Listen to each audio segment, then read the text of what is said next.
aguardando o Dalmo entrar. Deixa ele aparecer para fazer alguns comentários. Celinha, um abraço para você. Opa! Tudo bem? Boa noite. Tudo bem aí, Dalmo? Tudo bem? Deixa eu só acertar aqui o meu volume aqui. Pronto. Tá bem, o pior é que eu ia colocar o meu microfone, mas lógico que eu falei demais hoje, eu acabei com a bateria fraca, mas acho que dá para ouvir bem, se todos estiverem me ouvindo bem, tá ótimo. Se não estiverem ouvindo bem algum de nós, vocês reclamam, olha, não estamos ouvindo bem. Aí eu dou um jeitinho e ponho a bateria, esse resto de bateria que me resta. Só para fazer uma introdução, hoje em dia nós estamos sempre nos dedicando às lives, que tem sido algo bastante útil para os pacientes, bastante educativos, e tudo isso é tudo muito bom. Só botar uma coisa só que eu quero comentar aqui, vou escrever que o tema aqui é infertilidade masculina, nunca fiz isso aqui, publicar, e aqui hoje não deu muito, mas tudo bem. Vamos lá. E vamos falar sobre esse tema bastante interessante. Eu comentei hoje numa chamada, sempre lembrando todos que as causas de infertilidade do casal são metade do homem, metade da mulher. E mesmo hoje em dia, nos tempos de hoje, nós temos algumas dificuldades com o lado masculino. Normalmente é a mulher que procura o ginecologista, aquele especialista em medicina reprodutiva, ela que toma a iniciativa, ela que nos procura, e nós, como médicos da mulher, como médicos da medicina reprodutiva, nós damos início à pesquisa da fertilidade do homem. Então, é impossível iniciar qualquer tratamento de pesquisa da fertilidade de um casal se eu não pedir um espermograma.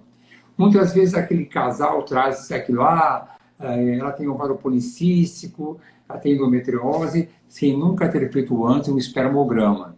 E às vezes aquela decepção, aquele exame do homem também estava comprometido. Então a causa da infertilidade do casal não era somente a causa feminina, era a causa masculina também. Nós, como ginecologistas e contrariando o Dalmo, a gente às vezes se intromete um pouco na vida do andrologista e dá uma avançadinha. A gente pega o espermograma, nós avaliamos a concentração. Vou fazer a parte bem básica, Dalmo, todo mundo sabe, e eu posso falar. Quando a gente avalia o espermograma, a gente avalia a concentração, deve ser 15 milhões para cima, a motilidade, que são 4 movimentos dos espermatozoides, o A, B, C e D. O melhor de todos é o movimento A, se eu estiver errado, você me corrige, Dalmo, que é aquele mais rapidinho, que é aquele que seria o espermatozoide mais hábil para fertilizar o óvulo. O B, que tem movimentos um pouco mais lentos, o C, que gira em torno dele, e o D, que é o espermatozoide parado. Essa é a primeira avaliação que nós temos. A Carmen está comentando comigo que está travado aqui. Eu acho que... já sei, espera um pouquinho só. Destravou, será? Bom, se destravou, está ótimo, então. Vamos ver. Então, a Carmen, que faz a administração nossa aqui, já comentou que estava travado. Eu acho que destravou agora. Então, eu começo essa introdução e vou já começar a fazer algumas perguntas para o Dalmo. Se vocês quiserem perguntando que estiverem nos ouvindo, mandem as perguntas. Mas como muitas perguntas chegaram até nós aqui antecipadamente, já vou dar início a algumas delas para dar alguma introdução. É claro que nós vamos pensar assim, quando chega, vou botar qual que é a principal causa da infertilidade do homem. Começa com uma coisa bem básica e eu vou avaliando as outras perguntas para dar consistência à nossa discussão, e tem várias perguntas aqui. Fala algumas coisas sobre as principais causas, Dalmo. Bom, boa noite, Arnaldo, boa noite a todos os ouvintes aqui. É um prazer aqui estar falando sobre esse tema, um tema interessante, um tema da moda, né? Para a gente começar essa discussão, nós sabemos que cerca de 50% dos homens inférteis ou subférteis, nós conseguimos encontrar essa causa. Geralmente, a causa é conhecida através de uma investigação. A principal causa, provavelmente a gente vai falar isso mais para frente, mas adiantando um pouco, conhecida é a varicocele. Cerca de 40 a 50% das causas, a gente ainda não conhece muito bem o motivo do homem ser infértil ou subfértil. Outras causas conhecidas e também hoje bem frequentes no nosso meio são as doenças infecto-contagiosas, doenças sexualmente transmissíveis.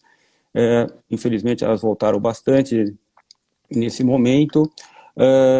Algumas doenças como a criptorquidia, frequente no nosso meio, para ilustrar alguns exemplos.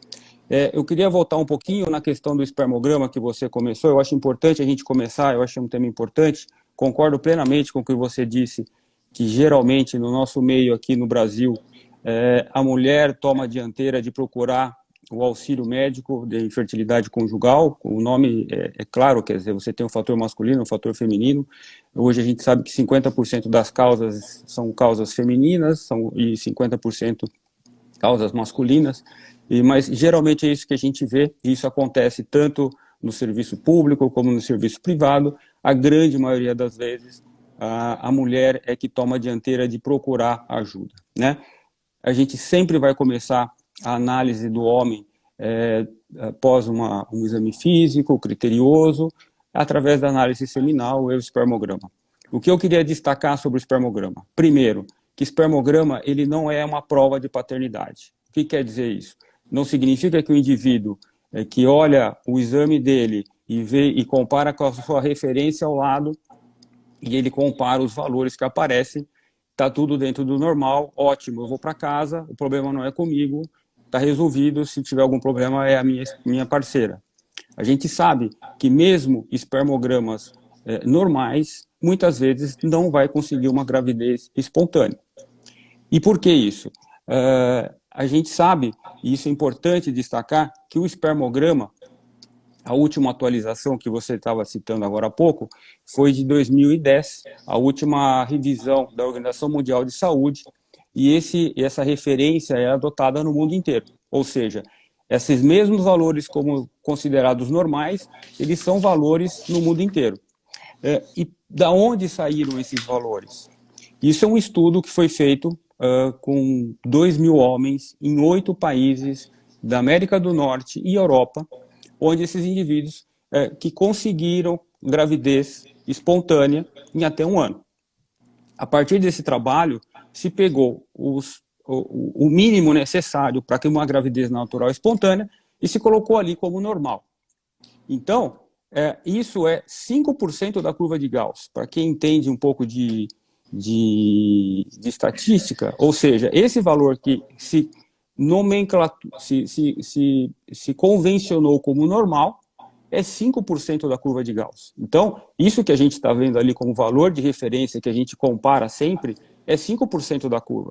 O indivíduo que tem prole constituída, que não tem fator de infertilidade, a mediana dele, a concentração que o normal seria o mínimo aí de 15 milhões, ele vai para 75 milhões. É um número muito maior. Então, a gente está dentro de uma clínica de reprodução, ou seja, são fatores. Então, o indivíduo que está aqui é porque ele está tendo dificuldade, ele não está conseguindo uma gravidez. Então, às vezes, a gente precisa tomar um cuidado quando a gente fala, olha, você tem um espermograma com 15 milhões, com motilidade acima de 32%, a morfologia de Kruger acima de 4%, você vai para casa porque com você está tudo bem. O que eu estou dizendo para esse indivíduo? Que esse indivíduo ele está nos 5% da curva. E outra coisa, quando a gente fala em espermograma, muito cuidado às vezes, porque é um problema hoje no Brasil e no mundo, como se faz esse exame. A gente vê todo dia aí na IPGO como é isso. A gente sabe que muitos laboratórios não há um interesse comercial em preparar um indivíduo que faça o exame, né? Então a gente tem muita dificuldade com relação a isso. É um exame comercialmente, ele não traz muito interesse, então a gente precisa sempre alertar as pessoas. Por exemplo, quando o indivíduo vai coletar o exame, o terço inicial do ejaculado, ele é claro, ele é transparente. E se o indivíduo não sabe que aquilo ali é o mais importante da coleta, ele pode simplesmente, na hora da coleta, não coletar aquilo. E a amostra é totalmente comprometida. Então, são poucos lugares que conseguem fazer um exame bem feito. Mas, Paquinho, já está aparecendo uma pergunta aqui na tela da Lide. Didi, quer saber, há tratamento atualmente para a zoospermia não obstrutiva? Então, já vou responder. Tem várias perguntas, mas como apareceu só na tela, vem a pergunta. Há tratamento para a zoospermia não obstrutiva? E eu vou perguntar para a Carmen, que reclamou. Carmen, você que está aqui dando assessoria, se tiver alguma coisa travada ainda, você escreve para mim. Então, responda essa pergunta agora dessa paciente, essa moça que perguntou, da Lid, que perguntou, se tem tratamento para a zoospermia não obstrutiva. Bem, é uma resposta bem ampla. Algumas causas de azoospermia não obstrutivas, a gente consegue chegar ao diagnóstico, né? E algumas causas, infelizmente, a gente não consegue chegar ao diagnóstico por que esse indivíduo tem essa azoospermia não obstrutiva. Esse é o caso mais desafiante dentro da infertilidade masculina. Quais são as principais causas de azoospermia não obstrutiva?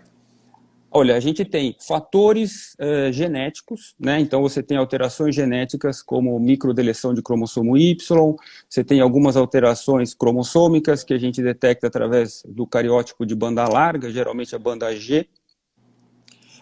Você tem algumas situações como a apresentação da varicocele, às vezes ela pode se apresentar como uma zoospermia não obstrutiva. Em geral, a zoospermia não obstrutiva, ela começa em decorrência de uma falência testicular, por exemplo, um tratamento de uma quimioterapia, ou que houve uma sequela da quimioterapia, por exemplo, um linfoma de Hodgkin, muitas vezes pode deixar como sequela, o indivíduo ele não era azoospermico e acabou se tornando azoospermico. Bom, para quem estiver aqui, algumas pessoas podem estar aqui e não saber a diferença entre azoospermia obstrutiva e não obstrutiva. Por isso que às vezes a gente fala de uma maneira tão comum, obstrutiva, não obstrutiva, e não são todas as pessoas que estão aqui que sabem. Então, a azoospermia obstrutiva é quando o homem fabrica espermatozoides, mas por alguma razão não está eliminando. Tem alguma coisa que está é uma obstrução. Um líquido diferente, ou tem uma vasectomia. E a não obstrutiva é quando ele não produz espermatozoides. Só que dessa explicação eu te interrompi, porque às vezes algumas pessoas estão por aqui e falam, o que é isso que eu não sei? Então, por isso eu quis dar uma explicação simples para ficar mais fácil para quem estiver nos vendo agora. Desculpe ter interrompido. A classificação é baseada pelo espermograma. Então, se o paciente ele pode ser azoospermico ou não, azoospermico obstrutivo ou não obstrutivo, baseado no espermograma. Muitas vezes, a gente não chega à causa do porquê esse indivíduo ele tem essa azoospermia não obstrutiva. Mas não quer dizer que a gente não possa tentar recuperar espermatozoides para esse casal e tentar fazer um tratamento de fertilização, por exemplo. Então, aí entram as técnicas cirúrgicas minimamente invasivas que a gente utiliza para se tentar recuperar espermatozoides desse indivíduo. Quando a gente fala que o indivíduo ele tem uma azoospermia não obstrutiva, a gente entende que esse indivíduo ele tem uma produção mínima de espermatozoides dentro do testículo, é uma produção muito pequena que não consegue se apresentar no ejaculado. Ou seja, por isso que você não consegue fazer uma contagem de espermatozoides no espermograma, né? E a gente sabe que, às vezes, essa azoospermia não obstrutiva, ela é transitória, ou seja, ela tem períodos que você aumenta um pouco a produção. Então, a gente sabe que tem indivíduos com azoospermia não obstrutiva, que tem períodos que até ele chega a ejacular. E tem períodos que ele vai fazer espermogramas e não vai aparecer nada. Mas a gente acredita que esses indivíduos têm espermatozoides em pequenas quantidades dentro do testículo e que a gente não tem essa explicação, muitas vezes, do porquê que ele não ejacula.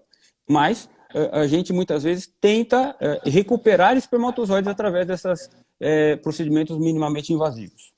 Tá bom. Eu vi uma perguntinha aqui, já vou perguntar uma que eu vi aqui, mas uma pergunta sempre que chegaram várias com a mesma pergunta. Quando é que o profissional decide operar ou não operar uma varicocele? Essa é uma pergunta que sempre chega para nós no nosso dia a dia, e aqui mesmo antecipadamente várias pessoas perguntam, falando, o meu marido tem varicocele, é necessário operar? Realmente, eu vou até já fazer uma introdução antes da parte feminina, que muitas vezes a decisão de operar ou não, independente do que o andrologista acha, temos que ver a idade da mulher. Porque muitas vezes, se a paciente tiver uma baixa reserva ovariana, se ela tiver uma idade mais avançada, mais de 40 anos, não há uma indicação cirúrgica técnica para aquele momento. Não é uma indicação do homem propriamente, que é isso que o Dr. Dalman vai responder agora. Mas deve haver uma combinação entre a infertilidade do homem, ou no caso a varicocele do homem, e a situação da mulher. Se ela tiver 30 anos, uma ótima reserva ovariana, e tiver uma indicação cirúrgica, sim, ele pode operar, porque ele tem tempo para aguardar a recuperação, 6 meses, o tempo que for necessário, e a reserva está em ótimas condições. Isso é quando se avalia o casal. Agora, a indicação propriamente daquele homem, isoladamente, deve ou não operar, esquecendo o lado feminino, aí é uma questão que eu vou passar para o Dr. Dalman. Só que deve ser a parte que entra no jogo do lado feminino, porque é diferente, a idade e a reserva ovariana vão ter um peso muito importante nessa decisão. Agora, como é o lado do homem, você fala, Dalman, sobre a indicação masculina propriamente. Qual que é a indicação no caso dele? Excelente pergunta, Arnaldo. Isso aqui a gente pode passar uma semana conversando. Mas vamos lá, vamos tentar resumir isso aí. Bom, a varicocele, ela é uma dilatação das veias do testículo. Ela é a causa mais comum, mais conhecida, associada à infertilidade masculina. Concordo plenamente com você, não é todo indivíduo que precisa ser operado, e a gente sabe de literatura que 70%, 80% dos indivíduos portadores de varicocele terão seus filhos normalmente, sem necessidade de nenhuma ferramenta de reprodução assistida, né? 30%, mais ou menos, desses indivíduos terão infertilidade. Concordo realmente, a gente tem que ter a visão do casal, quer dizer, quando a gente opera uma varicocele com o objetivo de que o aumento da concentração, da motilidade, da morfologia, que melhore da análise seminal, a gente tem que levar em conta, claro, a idade da esposa, sempre pensando como um fator da infertilidade conjugal. Bem, voltando à varicocele. A varicocele que nos preocupa e que potencialmente tem um impacto deletério sobre a fertilidade masculina, a gente classifica a varicocele em 3 graus. Grau 1, grau 2 e grau 3. A grau 1 é uma varicocele leve, muito subjetiva, que depende muito da avaliação de cada indivíduo. Eu posso avaliar um indivíduo e considerar que ele tem uma varicocele grau 1 e um colega julgar que não tem. Essa, a gente de comum consenso que não existe um impacto negativo sobre a fertilidade. Mas as varicoceles grau 2 e grau 3, estas sim, varicoceles que com o passar do tempo você tem uma diminuição do tamanho do testículo, varicocele que você tem um espermograma com uma motilidade ruim, essas realmente são que podem o indivíduo se beneficiar com a correção da cirurgia. Claro, levando em consideração sempre a idade da mulher. Quando a gente opera a varicocele, o pico, a gente considera o tempo de melhora da qualidade seminal em torno de 6 a 7 meses. Tá? Não é de imediato que você opera, daqui a um mês. Existe um período para que haja uma mudança da arquitetura do testículo, que ele comece a produzir um sêmen de qualidade melhor. Tá? E a melhora, o pico, é em torno do 7º mês pós-operatório da correção da varicocele. Então, é essa questão. Nem sempre a mulher pode esperar os 7 meses de recuperação para dar início ao tratamento. Vou até fazer uma analogia para o momento que estamos vivendo agora. Eu vou até fazer uma atualização que hoje em dia, nesse momento, segundo as determinações da Anvisa e das sociedades de reprodução assistida, os tratamentos de reprodução assistida não estão indicados, ou melhor, não estão recomendados, a não ser pacientes que têm uma baixa resposta ovariana ou têm idade avançada. E por que essa exceção? Porque essas mulheres que têm uma baixa reserva ovariana ou têm uma idade avançada não podem aguardar indefinidamente 3, 4 meses, saber lá quanto tempo vamos ter que esperar até que as coisas se acalmem. Então, vai ter uma analogia. Muitas vezes o homem não é recomendada a cirurgia dele, porque até chegar à sua recuperação, esses 6, 7 meses podem fazer uma grande diferença para o resultado.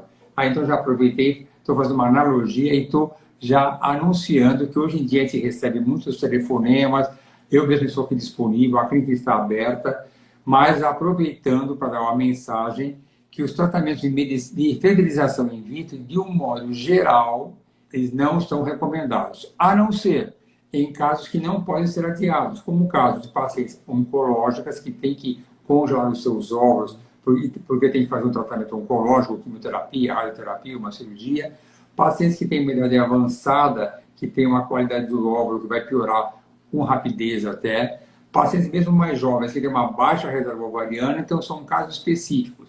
E aqui eu estou encaixando com a história da varicocele, que por isso não é sempre indicada. A outra pergunta... Arnaldo, deixa eu só complementar um negocinho disso aí. É importante salientar, é importante dizer que a varicocele, ela começa, é uma dúvida frequente às vezes no consultório, às vezes, doutor, mas por que eu tenho varicocele? Eu não tinha isso. Normalmente a varicocele, a pessoa que tem a predisposição a ter a varicocele, ela começa na pré-adolescência ou adolescente. Então, existem campanhas na Sociedade Brasileira de Urologia para que o adolescente frequente os consultórios de urologia, justamente para que essa varicocele, que a gente está vendo o paciente com varicocele, que já houve o dano testicular. O ideal de operar a varicocele é lá na adolescência, quando ele ainda não teve o dano, né? Então, isso é uma coisa importante de frisar, que a gente, infelizmente, aqui nessa ponta da reprodução humana, a gente está vendo já o paciente que tem uma varicocele que já houve um dano, né? Então, a gente vai tentar recuperar alguma coisa. O ideal é que esses indivíduos sejam operados lá atrás, com seus 16, 17, 18 anos, para que ele não caia nisso. Mas aí eu vou fazer uma analogia com a endometriose. Todo mundo fala que o ideal da endometriose é fazer um diagnóstico precoce na adolescente ou na menina jovem, que já tem os primeiros sinais de endometriose. O ideal é você convencer os pais desse adolescente a submeter a uma intervenção cirúrgica numa fase tão precoce. Então, teoricamente, sim, mas é difícil, na prática, você conseguir passar para isso. Para essa cirurgia de uma maneira precoce, mas é importante que o pai ou a família leve para uma consulta esse adolescente para ver se ele tem alguma coisa que possa influenciar ou interferir na sua fertilidade futura. Então, vamos para a pergunta. E a morfologia de Kruger? É muito comum, eu vou voltar ao passado, quando a gente falava que a morfologia de Kruger tinha que ser mais de 14%, desde 2010 ou antes até 2010, né? Que mudou e passou para 4%. E é muito comum você ter uma variação. Então, hoje em dia, raramente você vê alguém com muito mais do que 4% ou 5%. Então, me diga alguma coisa, o que pode levar a uma morfologia alterada e o que pode fazer para melhorar essa morfologia? Se é que há alguma coisa para melhorar, é importante. Qual é o seu parecer a respeito da morfologia, como melhorar? Arnaldo, se a gente olhar a evolução da morfologia de Kruger no passado, ela era muito mais valorizada. Se a gente conversar com urologistas, ginecologistas mais antigos, no passado, chegou até a ser considerado como o principal critério, o melhor critério para se analisar qual a melhor indicação, o que fazer, baseado na morfologia de Kruger. Foi 14%, já foi até mais no passado, e ele foi caindo. Hoje a gente ainda escuta muita gente preocupada com a morfologia, assim, como o principal critério dentro de um espermograma. A gente sabe que não é mais assim. Ela é importante, mas ela, dentro desse contexto, a gente sabe que, por exemplo, a motilidade ela é muito mais importante como critério de vitalidade, da gente buscar quais os melhores espermatozoides naquele sêmen. A morfologia de Kruger, ela tinha um paralelo dela, que era a OMS, que era 30%. Você se recorda disso? Se falava da morfologia de Kruger de 14%, depois e a OMS de 30%, que era um critério não era tão criterioso o OMS. Tanto que a gente via muitos espermogramas, uns que faziam Kruger, uns que faziam OMS, e geralmente quem fazia o OMS eram pessoas que não eram tão experientes em fazer a análise do espermograma, né? A gente utiliza ainda a morfologia de Kruger com o intuito de, dentro de uma clínica de reprodução, orientar melhor qual a forma de tratamento, né?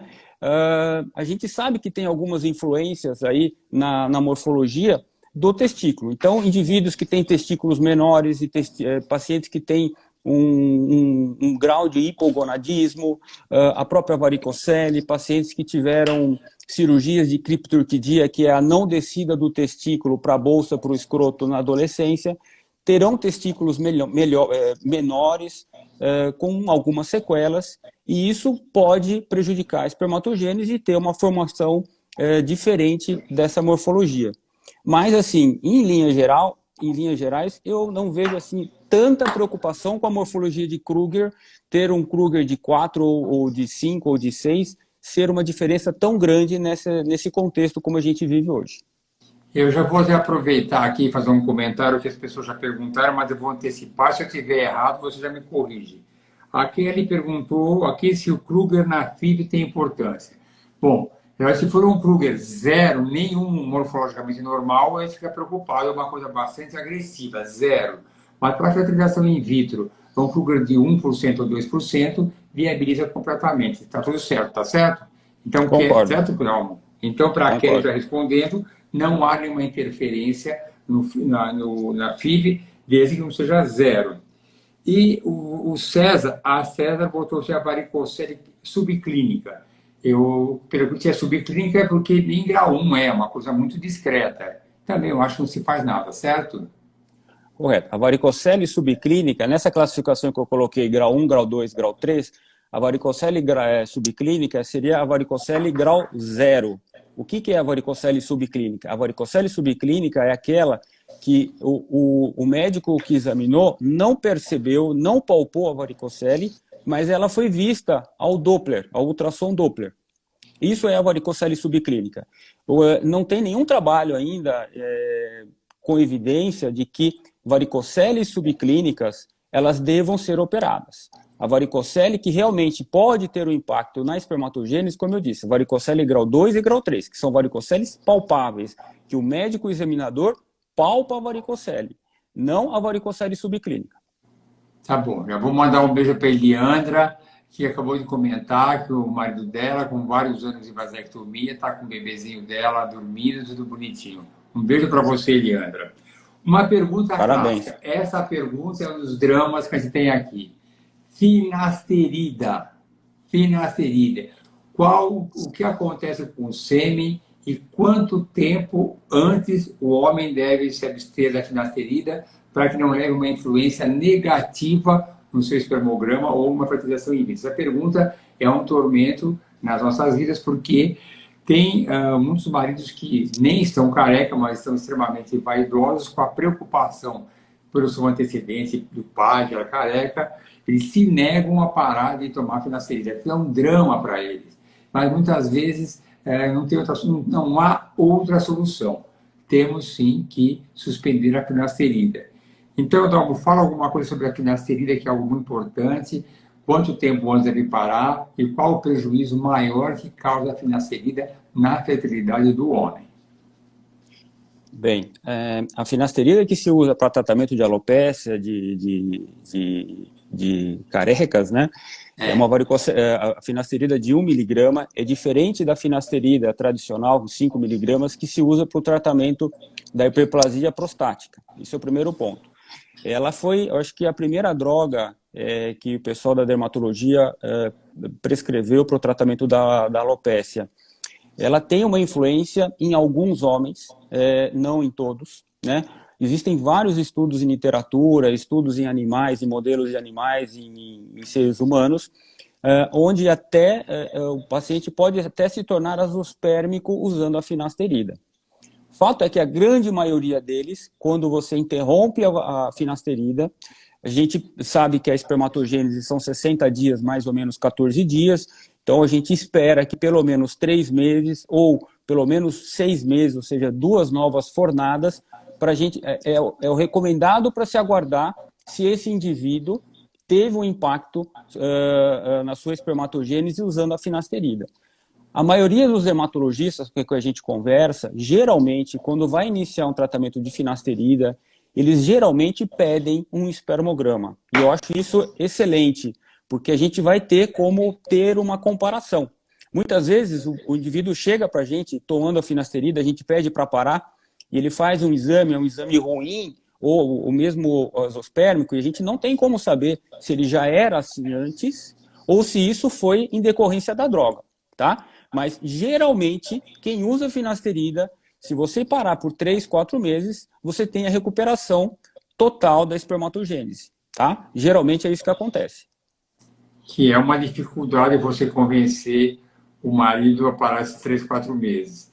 Já teve caso que o marido ele parou, fez questão de congelar várias amostras de sêmen para ter assim, um longo prazo sem ter a necessidade de parar novamente. Então, esse é um dado que a gente às vezes tem aqui, mas a gente consegue contornar facilmente. Uma coisa que também é importante falar, que é outra pergunta, que é qual a influência dos esteroides, a pergunta é boa, hein? Esteroides e anabolizantes na fertilidade do homem. E eles podem causar infertilidade? Podem. Eu já sei a resposta, mas eu quero que você fale mais. Sim, sim, sem dúvida. Semana passada teve uma aula na Sociedade Brasileira de Urologia com um link com a Sociedade Americana sobre isso, e a gente vê que ainda muitos homens aqui no Brasil, até para tratar infertilidade, muitas vezes médicos prescrevem testosterona para esses indivíduos. É claro, infelizmente a gente ainda vê isso, é triste dizer isso, mas fora essa questão, a questão do uso de anabolizante com interesse de aumento de massa muscular, como que a gente vê por aí, sim, ela bloqueia o eixo, é um contrassenso você dar... Por que o testículo precisa de testosterona? O início, o start da espermatogênese é a partir da testosterona. A gente sabe, quando a gente faz um exame de sangue de testosterona, o que aparece ali, um indivíduo normal, ele tem mais ou menos 1000 vezes mais testosterona dentro do testículo do que aparece no exame de sangue periférico. Isso é o que acontece normalmente. Agora, é um contrassenso.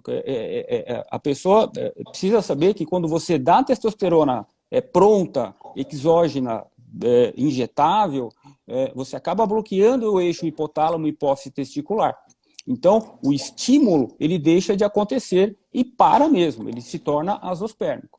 Geralmente, depende do tempo que você toma e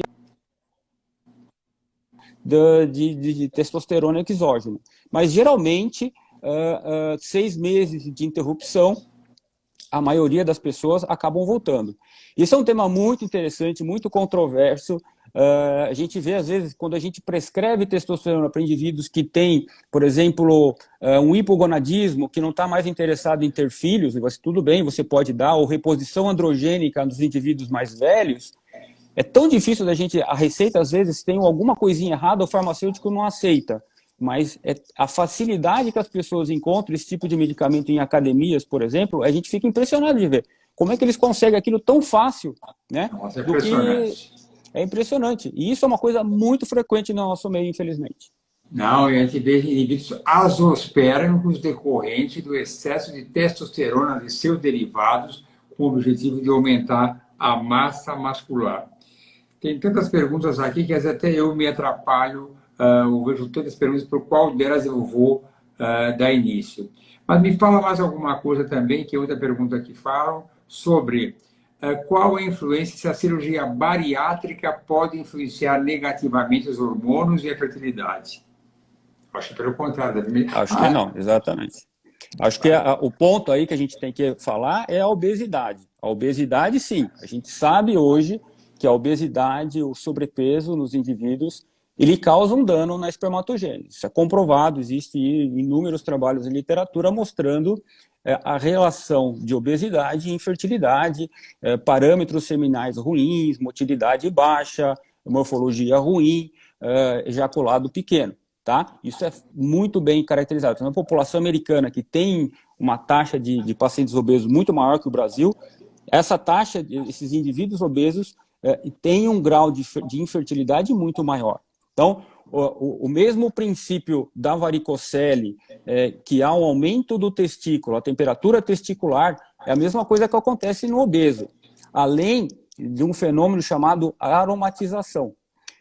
O que é a aromatização? É a conversão da testosterona em estradiol, que acontece em todos os indivíduos. tanto no homem quanto na mulher. Então, o homem precisa ter um pouco de estradiol. Cerca de 3 a 5% de estradiol é benéfico para o homem, além da absorção de cálcio nos ossos. O estradiol está ligado à libido masculina. Então, temos que ter um pouco de estradiol circulante, sim.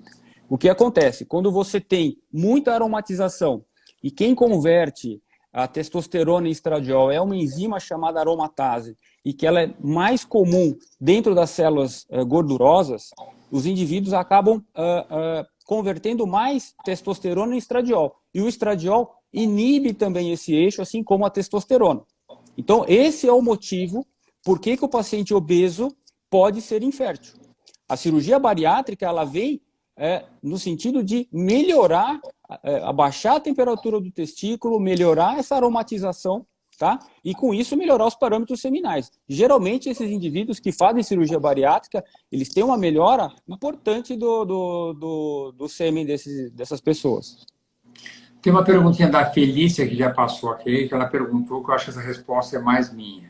Ela perguntou agora há pouco quanto tempo depois de uma cirurgia de varicocele que não foi bem, ela poderia fazer fertilização in vitro. Bom, eu vou responder por mim. Na verdade, se você já guardou aquele prazo de 6, 7, 8 meses para avaliar se a cirurgia foi bem sucedida ou não, automaticamente já está totalmente liberado. Quer dizer, com esse período, do ponto de vista cirúrgico, o marido já está recuperado e, do ponto de vista físico, e se não houve um efeito benéfico na intervenção cirúrgica, poderá ser realizada a FIV. Então, já está totalmente liberado. Aqui tem uma perguntinha... Arnaldo, só complementar. A minha sugestão, o que a gente faz aí normalmente, é esperar de 6 meses a 1 ano. A gente sabe que pode ter uma melhora um pouco mais tardia, e a gente sabe também que depois de 1 ano de cirurgia de varicocele, o que poderia melhorar poderia ter acontecido. Depois de 1 ano de cirurgia, dificilmente vai acontecer alguma coisa em termos de melhora. Tá bom, tá certo. Não, quando ela falou que já passou, já concluiu que não foi bem sucedida, já está liberado. Se for 6 ou 8 meses, vai depender de você. Aqui tem uma perguntinha aqui. Boa noite, doutor Arnaldo, doutor Dalmer. Quanto ao estresse intenso no trabalho, isso influencia muito, esse muito que atrapalha, isso influencia muito na qualidade do esperma? O estresse sempre é ruim, mas agora muito deixa para o quanto o Dalmer responder essa parte, o quanto pode atrapalhar.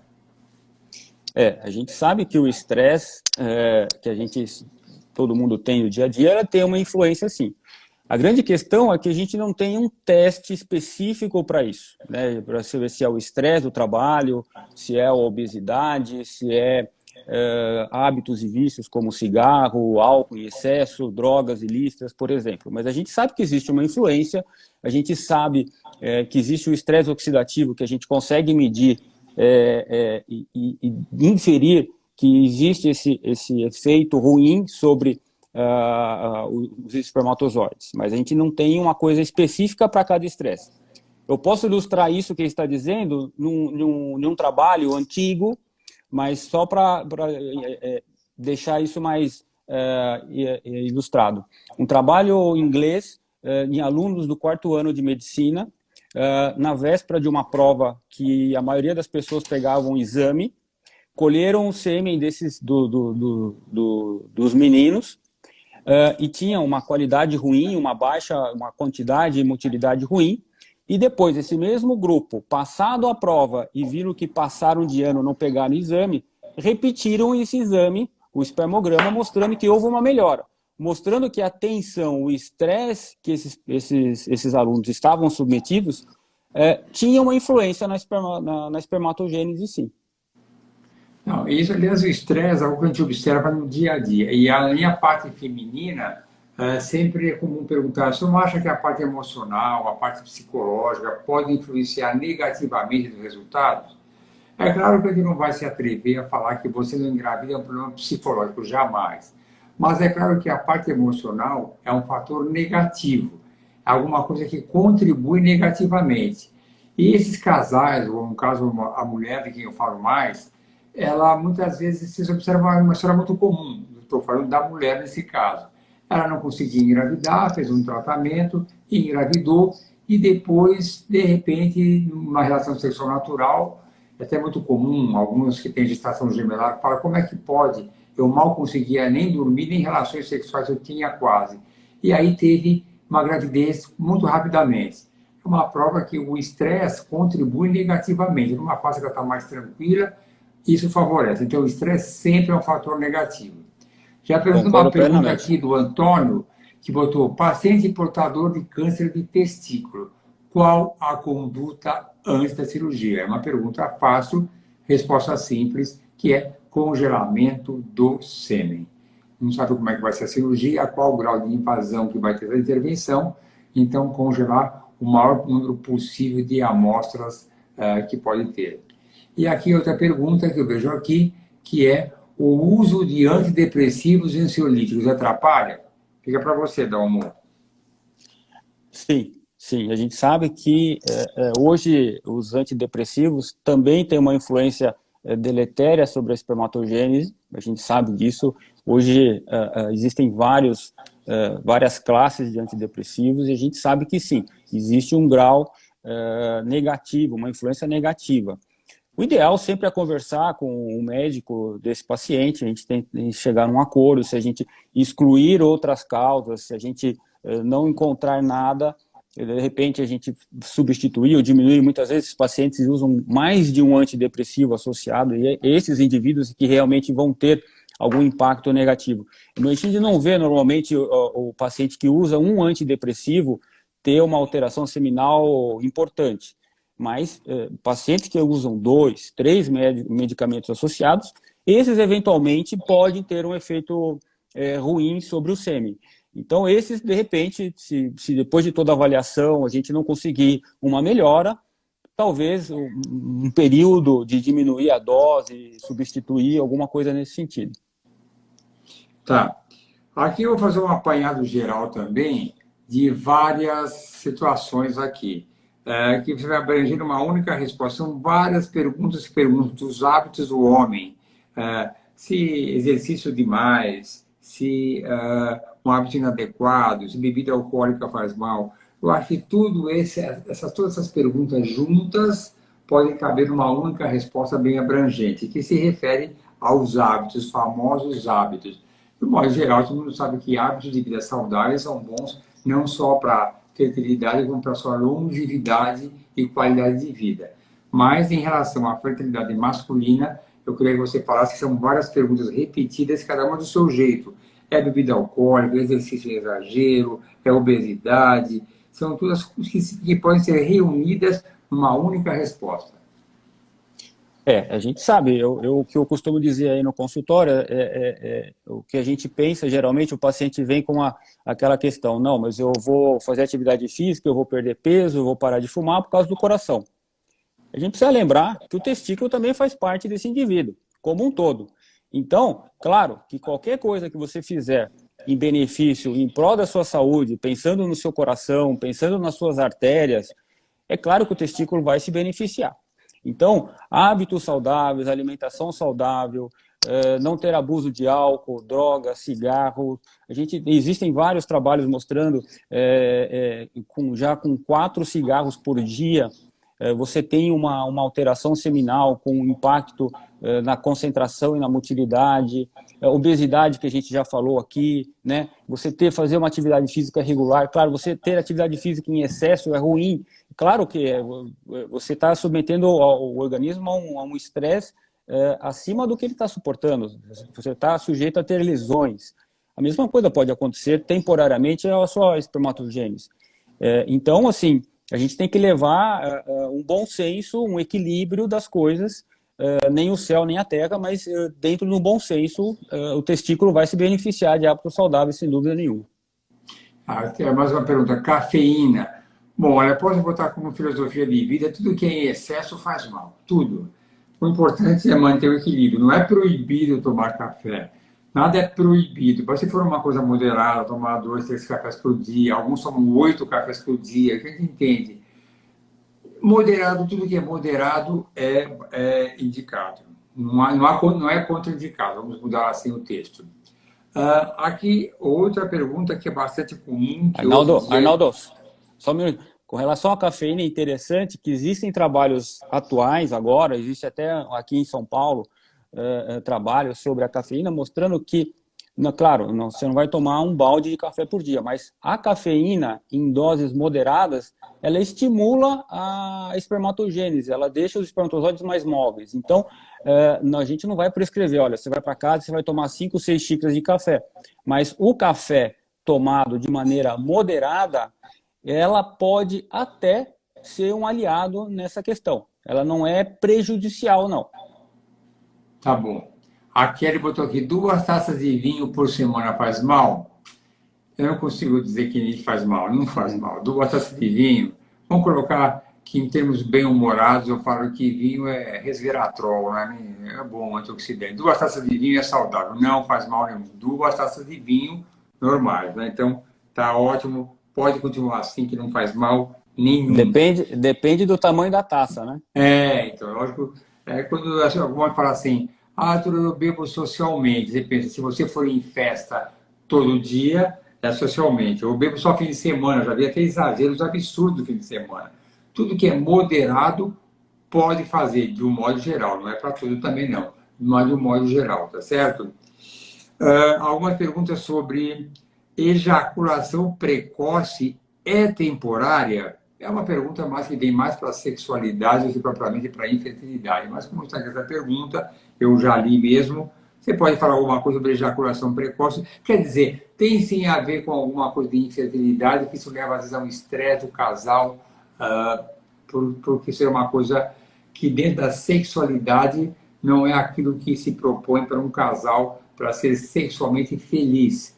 Quer dizer, não é propriamente uma causa de infertilidade, mas é uma coisa que leva a um desconforto, muitas vezes, para o relacionamento, e talvez isso pode desanimar ou trazer alguns dissabores. Mas já que eu perguntei, vamos falar sobre a ejaculação precoce, que veio essa pergunta aqui para nós. Arnaldo, eu acho o seguinte, existem várias definições de ejaculação precoce. Existe a ejaculação primária e ejaculação secundária, precoces, né? O que é ejaculação primária? Primária é aquele indivíduo que sempre foi um ejaculador precoce e que geralmente ele tem a tendência de ejacular muitas vezes antes de penetrar, tá? São os casos mais graves. Então, sim, nesses casos, às vezes, você tem essa questão da própria fertilidade, porque muitas vezes o indivíduo, quando vai ter relação, ele está ejaculando antes de penetrar. Ejaculação secundária, geralmente, são indivíduos que adquirem essa ejaculação secundária ao longo da vida e que geralmente chegam até a ter a penetração, casos menos graves. Então, dependendo da situação, sim, a ejaculação precoce, ela pode ser vista como um fator de infertilidade. Já vi casos assim que precisam ser tratados, porque geralmente a relação do casal está estremecida, é muito complicada uma situação como essa, mas às vezes não é comum, frequente, mas às vezes ela pode acontecer. Alguém perguntou aqui agora, hoje o uso ejacular um dia antes da coleta? Essa pergunta é capciosa. Isso tem muito a ver com a fragmentação do DNA do sêmen. Não é uma coisa usual em algumas condições, mas algumas específicas podem ser. Já que tu veio essa pergunta, eu vou juntar essa pergunta com uma outra aqui sobre fragmentação do DNA do sêmen, as indicações, como é que está essa parte aqui. Tem mais uma aqui da Kelly. Para fazer o exame de fragmentação do DNA, é indicado quantos dias de abstinência antes da realização do exame? Vai em frente, responde de uma vez só, tudo junto. Bom, o que acontece? A fase final de maturação dos espermatozoides e o órgão que guarda os espermatozoides é o epidídimo, que é uma bolsa em cima do testículo, né? E geralmente é ali que se produz o maior número de leucócitos quando o indivíduo ejacula. O que sai naquele sêmen lá? Secreção prostática, líquido seminal, os espermatozoides, lipídios, gorduras, enzimas, proteínas, e saem os leucócitos, que geralmente são provenientes do epidídimo. Quando esse indivíduo sofre esse estresse oxidativo, essa produção de fator deletério, a membrana do espermatozoide ela é muito frágil e ela acaba se fragmentando. e o que acontece geralmente quando o espermatozoide passa pelo epidídimo. Então, nesses indivíduos que, porventura, tenham esse estresse oxidativo alto, isso não é sempre, depende do indivíduo, se considera hoje uma fragmentação abaixo de 15%, uma fragmentação que é normal que tenha, mais fragmentações de 40%, 50%, 60%, elas são ruins, no sentido de que pode ser um fator ruim no sucesso dessa fertilização. E, geralmente, esses leucócitos, eles partem do epidídimo. Então, uma tática, uma maneira de você evitar o estresse oxidativo é você não usar o espermatozoide do epidídimo e sim do testículo. É controversa essa questão do estresse oxidativo, se essa fragmentação ela é alta, realmente ela tem uma interferência. A gente sabe que hoje são pelo menos 8 metodologias para se dosar isso. Provavelmente sim, eu acho que a fragmentação muito alta pode ser realmente o fator, o fiel da balança no insucesso de uma fertilização. A gente tem que tratar isso, geralmente a gente usa antibiótico, a gente usa um antioxidante oral para ajudar nisso, mas a gente sabe que tem períodos que isso pode acontecer e tem períodos que o indivíduo pode até ficar com menos de 15% no ejaculado, né? O fato é que eu acho que isso não é assim, não vejo ele como assim primordial. Eu acho que ele pode ajudar a conduzir o caso, né? Nessa pergunta que fizeram, ejacular no dia anterior ajudaria? Olha, não tem um trabalho que afirme com certeza. Talvez sim, talvez sim. Agora, pensar também que quando você ejacula 12 horas, 24 horas antes, você está, de certa forma, se for um fator masculino aí, essa questão, de certa forma, entre aspas, desprezando um pouco de concentração e de motilidade. Muitas vezes não vai dar tempo do epidídimo se completar novamente em 12 horas ou 24 horas. É muito difícil ter uma regra específica, vai depender de caso para caso. É muito simples deixar claro que hoje em dia na medicina reprodutiva existem vários exames que não têm uma comprovação absoluta. Mas o que a gente vai ficar preocupado também é que os tratamentos de fertilização exigem muito do casal do ponto de vista emocional, dedicação, disciplina, custo financeiro. Então eu encaro isso como uma grande competição que a gente não pode falhar. Tudo aquilo que puder ser melhor, que pode aumentar ou melhorar os resultados, a gente deve aplicar. Já teve até uma situação, o Tom já sabe que existe mesmo, que mais urologista que recomendava ou recomenda ainda fazer a punção do epidídimo para poder colher aquele sêmen e usar para fertilização. Algo que, do meu ponto de vista, é agressivo, mas já se publicou casos mostrando que poderia ser vantajoso. A fragmentação, já existe há algum tempo, está praticamente sacramentado, que pode levar a um prejuízo na qualidade do embrião e diminuir a chance de gravidade até de abortamento. E existem sempre vários tratamentos. O mais clássico são os antioxidantes. Existem algumas recomendações empíricas de anti-inflamatório, antibiótico, não é também um consenso. O que há mais de certeza são os antioxidantes. E uma ejaculação antecipada, alguns trabalhos têm demonstrado que pode ser útil. Então, é uma indicação que pode ser interessante também. Agora, me fala alguma coisa que sempre é a preocupação, eu tenho algumas perguntas que envolvem isso aqui, que é em relação à diferença entre microtese, tese, quais são as diferenças que tem aqui entre esse tipo de intervenções cirúrgicas, que são várias perguntas a respeito desse assunto, dá para englobar tudo numa única resposta, já que faltam 4 minutos para a gente encerrar a nossa live. Fala alguma coisa resumindo para facilitar as respostas serem mais consistentes. Bem, Arnaldo, assim, quando a gente fala essas siglas, o que são isso? São técnicas minimamente invasivas, técnicas cirúrgicas, que a gente utiliza para se recuperar espermatozoide. Então, voltando àquela pergunta anterior, falado sobre a zoospermia não obstrutiva. Essas técnicas, geralmente, elas são aplicáveis para indivíduos que têm a zoospermia não obstrutiva, e para alguns que têm azospermia obstrutiva, que, por exemplo, o indivíduo que é vasectomizado e que não deseja reverter a sua vasectomia, ele quer continuar vasectomizado e vai fazer um tratamento de fertilização. Então, as técnicas minimamente invasivas, o objetivo é o quê? Você recuperar espermatozoides. O PESA, que é uma abreviação em inglês, da punção aspirativa de epidídimo, é uma agulha fina, geralmente uma agulha de insulina, que a gente faz pela pele e aspira do epidídimo espermatozoides. Então, ela vai muito bem para esses indivíduos que têm azospermia obstrutiva, o exemplo clássico é a vasectomia. Para os indivíduos que têm essa azospermia não obstrutiva, seja falência testicular, seja por hipogonadismo primário, pacientes que tiveram criptorquidia que foram operados tardiamente, pacientes que só têm um testículo, pacientes que foram submetidos à radioquimioterapia por tratamentos oncológicos, é aquilo que a gente estava dizendo.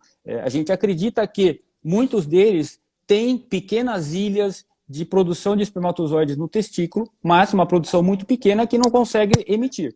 Então, a gente pode fazer, por exemplo, a punção, que é a TESA, que é a aspiração testicular, semelhante ao epidídimo, mas tem que ser uma agulha mais calibrosa. A gente pode fazer o TESE, que é a biópsia testicular, é a extração cirúrgica de um pedaço do testículo para se tentar aí achar células no testículo. E você tem a microtese. A microtese, o que é? É um procedimento cirúrgico feito em ambiente cirúrgico, onde o paciente em anestesia, a gente abre, incisa o testículo, geralmente no sentido longitudinal, a gente abre o testículo expõe os túbulos seminíferos e, com a ajuda de um microscópio cirúrgico, um aumento de imagem, você vai atrás dessas ilhas. A gente não tem microscópio cirúrgico que a gente consiga enxergar o espermatozoide, mas eles nos auxiliam a você identificar os túbulos seminíferos. Falta 1 minuto para acabar a nossa live, que vou encerrar já já.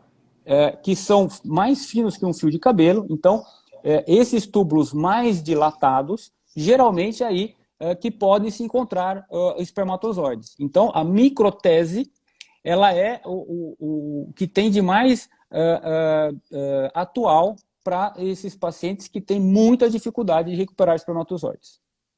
Tá bom. Aliás, eu vou deixar bem claro uma coisa que eu ia comentar com você. É bom que os homens saibam que tudo é com anestesia. Essa é a preocupação do masculino, com anestesia. Então, isso que é importante deixar claro. Bom, vamos fazer umas considerações finais aqui, porque já vamos encerrar nossa conversa. Vou agradecer a todos e quero realmente que fique bem claro para todos que a fertilidade masculina deve ser avaliada. Nós podemos muitas vezes começar a investigação como ginecologista, porque cabe a nós essa investigação, mas muitas vezes também vem pelo avesso. O próprio Dalmo avalia alguns pacientes que procuram ele pelas condições que já sabe que existem, e aí já vem com uma indicação masculina de fazer uma fertilização in vitro. Quer fazer mais alguma consideração antes que desliguem a gente? Dalmo? Agradecer mais uma vez a oportunidade a você, Arnaldo, e agradecer. Espero ter sido útil aí nas respostas. Também para a gente marcar outras lives e a gente assim tentar esclarecer, prestar mais